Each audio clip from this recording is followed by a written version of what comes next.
Nick Makino humagulgol sa kanyang live matapos iwan ni Neneng B. Sa kapunta to the moon. Lately nga ay mukha namang maganda ang relasyon ni Nick Makino at ng kinakasama niyang si Shobi Lim o mas kilala sa tawag na Neneng B. Boom! Parang Neneng B ang kanyang katawa. However, kaninang madaling araw lang ay nagimbal ang sambayan ng Mosang nang kumalat ang balitang hiwalayan nilang dalawa. Oh boy, 3 AM! Umpisa natin sa My Day ni Neneng B kung saan nagpost siya ng clip galing sa isang movie scene kung saan makikita natin na nakikipaghiwalay na ang babae habang inaamin niya ang kanyang mga nagawang kasalanan at sinundan pa ng katagang hindi niya na ito mahal. Ted, I'm leaving you. Ted, keys. Here are my keys. Hey, enough. So just tell me what I did that's so terrible. You, it's not Then you. what is it? It's me. It's my fault. You just married the wrong person and I don't love you anymore.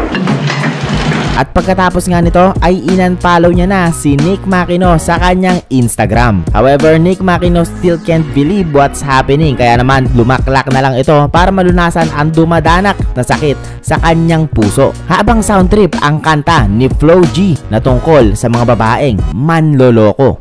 Dating tayo wala na panagot. Pero bago natin ituloy, nag-subscribe ka na ba sa aking YouTube channel? Dating tayo wala na panagot. Mahal ka musta? Sarap ba ising mo? Buti nakatulog ka. Halos malunod na dahil sa pagkatubok na may halulungkot kaya lagi nagluluksa. At sinabayan pa ng kanyang post na tila pagkumpirma na nga sa paglisan ng kanyang e-abab. Boom!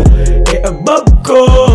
Well, kung totoo man ang kanilang nagaganap na hiwalayan ay sayang naman ang nabuo nilang pamilya. But who knows, malay mo naman publicity stunt lang to para sa paparating nilang kanta. Bossing, wala kami kinalaman dito. Wala kami kinalaman, bossing. Ngayon ko lang nakita to. Ako nga pala si Cyberflex, ikaw. Para sa'yo, totoo nga ba ito o gumagawa lamang sila ng ingay? Comment down below at mag-subscribe sa aking YouTube channel.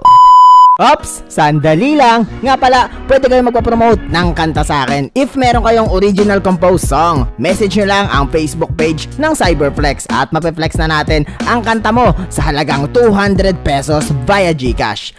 Pow!